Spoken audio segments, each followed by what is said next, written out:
ಮನುಷ್ಯನಿಗೆ ಭೂತ ಪ್ರೇತ ಅಂದರೆ ತಾನು ಮಾಡಿರೋ ಕರ್ಮಕ್ಕೆ ಏನಾದರೂ ನೆಗೆಟಿವ್ ಥಿಂಗ್ಸ್ ಏನಾದ್ರೂ ಬಂದು ಶರೀರದ ಮೇಲೆ ಆಕ್ರಮಿಸಿದಾಗ ಅದನ್ನೆಲ್ಲ ಬಿಡಿಸಿ ಋಣಾತ್ಮಕ ಶಕ್ತಿ.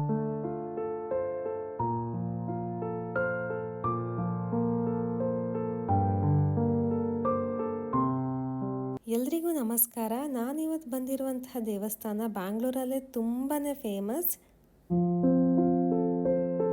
ನಿಮಗೆಲ್ಲರಿಗೂ ಈ ಆಂಜನೇಯ ಮೂರ್ತಿನ ನೋಡಿ ಅಂದಾಜಾಗಿರುತ್ತೆ. ಹೌದು, ನಾನಿವತ್ತು ಬಂದಿರೋದು ಗಾಳಿ ಆಂಜನೇಯ ದೇವಸ್ಥಾನಕ್ಕೆ. ಈ ದೇವಸ್ಥಾನ ಸಾಧಾರಣ 600 ವರ್ಷಗಳ ಹಳೇದಾಗಿರುತ್ತೆ.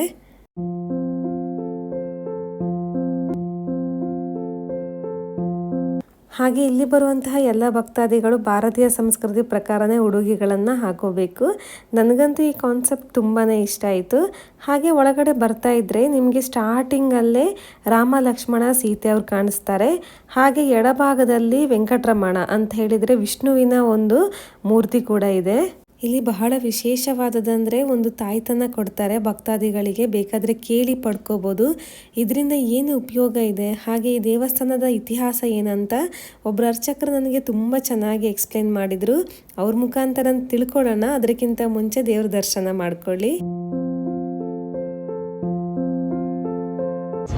ಇದು ಪುರಾಣ ಪ್ರಸಿದ್ಧವಾದ ಸಾವಿರಾರು ವರ್ಷದ ಗಾಳಿ ಆಂಜನೇಯ ಸ್ವಾಮಿ ದೇವಸ್ಥಾನ.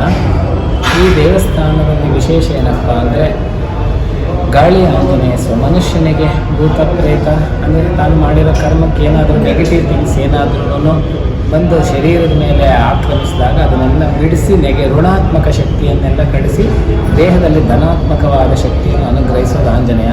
ಮತ್ತು ಎಲ್ಲ ಕಡೆ ಆಂಜನೇಯ ಸೈಡ್ ಫೇಸ್ ಇರ್ತಾನೆ, ಇಲ್ಲಿ ಸ್ಟ್ರೈಟ್ ಫೇಸ್, ತನ್ನ ಎರಡೂ ಕಣ್ಣುಗಳಿಂದ ದಿವ್ಯ ನೇತ್ರ ದೃಷ್ಟಿಯನ್ನು ಭಕ್ತರ ಮೇಲೆ ಹರಿಸ್ತಾ ಇದ್ದಾನೆ. ಎಲ್ಲ ಕಡೆ ಸಂಜೀವಿನಿ ಪರ್ವತ ಹಿಡಿದಿರ್ತಾನೆ, ಇಲ್ಲ ಗದೆ ತಗೊಂಡಿರ್ತಾನೆ. ಇಲ್ಲಿ ಅಭಯ ಹಸ್ತ ಆಶೀರ್ವಾದ ದೇವರು.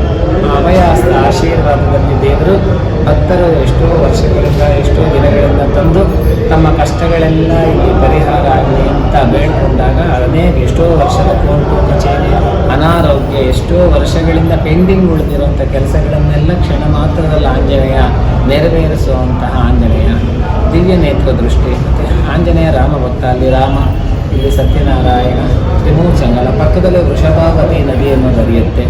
ಎರಡು ನದಿಗಳು ಬಂದು ಸಂಗಮ ಆಗೋ ಜಾಗ ಒಂದು ಕಾಲದಲ್ಲಿತ್ತು. ಈಗ ಬೆಂಗಳೂರಿನ ಸಿಕ್ಕಾಪಟ್ಟೆ ವೈಪರೀತ್ಯ ಮಲಿನದಿಂದಾಗಿ ಆ ನದಿ ಹೋಗಿ ಮಲಿನವಾಗಿ ಇವಾಗ ವೃಷಭಾವತಿ ಮೋರಿ ಆಗೋಗಿದೆ. ಹಾಗೆ ಇಲ್ಲಿ ಪುರಾಣ ಪ್ರಸಿದ್ಧವಾದ ಆಂಜನೇಯನೊಳಗೆ ಎಷ್ಟು ಹೇಳಿದ್ರು ಕಡಿಮೆ. ಆದರೆ ಭಕ್ತರಿಗೆ ಇಂದಲ್ಲ ನಾಳೆ ಪ್ರಾರ್ಥನೆ ಅವರಿಗೆ ಭಕ್ತಿಗೆ ತಕ್ಕಂತೆ ವರವನ್ನು ಕೊಟ್ಟು ಕೈ ಬಿಡೋದಿಲ್ಲ ಅನ್ನೋದು ಮಾತ್ರ ಅಕ್ಷರ ಸಹ ಸತ್ಯ. ಅಂತಹ ಆಂಜನೇಯನೇ ಸೀತಾಮಾತೆಯ ದುಃಖವನ್ನು ಕಳೆದವನು ಅವನೇ. ಹಾಗೆ ನಮ್ಮಂಥ ಎಲ್ಲ ಭಕ್ತರ ದುಃಖವನ್ನು ಕಳೆದು ಎಲ್ಲರಿಗೂ ಆಯುರ ಆರೋಗ್ಯ ಗಾಳಿ ಗ್ರಹಿಸಲಿ ಅನ್ನೋದು ಈ ಆಂಜನೇಯ ವಿಶೇಷ.